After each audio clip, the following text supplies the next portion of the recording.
encore un voyage, encore une menace, encore une leçon. Emmanuel Macron a de nouveau ciblé Israël. C'était depuis Singapour, entre deux escales diplomatiques et un sommet sans relief. Le président français a trouvé le temps de lancer un avertissement solennel. Si l'aide humanitaire ne passe pas à Gaza, des sanctions tomberont contre Israël.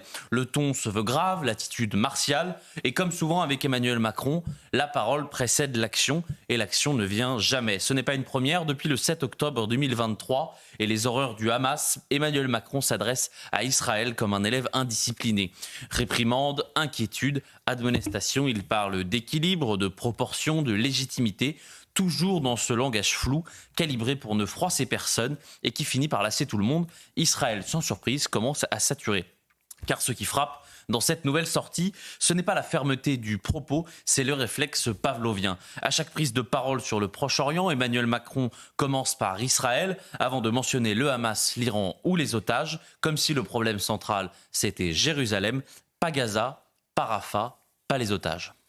Mais cette posture dite d'équilibre, Jules, est-elle encore crédible diplomatiquement ? Emmanuel Macron, il se targue de parler à tout le monde, de n'être l'ennemi de personne, sauf qu'à force de vouloir ménager les deux camps, il finit par irriter les deux en dénonçant haut et fort l'action militaire d'Israël, tout en murmurant ses critiques contre le Hamas. Il prétend jouer les équilibristes, mais dans cette région du monde, l'équilibrisme sans colonne vertébrale devient vite de l'incohérence. Il ne s'agit pas ici de valider l'offensive israélienne, ni de taire les drames civils à Gaza. Il s'agit de constater que la posture française, censée être celle de l'équilibre, est devenue inaudible. Le Quai d'Orsay prône la désescalade pendant que le président menace de sanctions. On reconnaît le droit à la sécurité d'Israël, puis on annonce qu'un État palestinien est une urgence morale et une exigence politique, mais sans fixer ni le contour ni les garants. Résultat, personne ne suit. Et pendant ce temps, le gouvernement israélien monte dans les tours. Cette semaine, le ministre des Affaires étrangères a accusé la France de mener une croisade contre l'État juif, une formule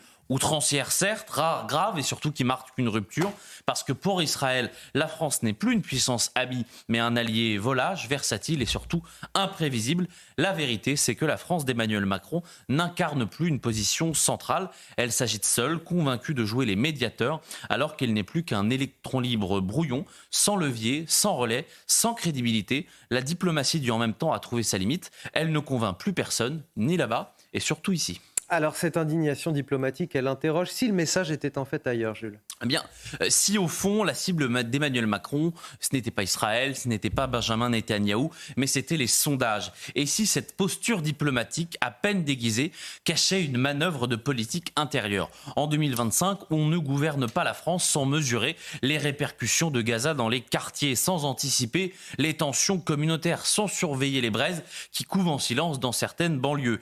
Emmanuel Macron le sait, chaque mot sur Israël ou la Palestine ne s'adresse pas qu'au monde. Il parle aussi à une France fracturée, traversée de colère, d'identité blessée et de fidélité dépassée. En durcissant le ton contre Israël, le président envoie un signal aux banlieues, à ceux qui ont déserté les urnes, aux influenceurs TikTok qui font l'opinion chez les moins de 30 ans.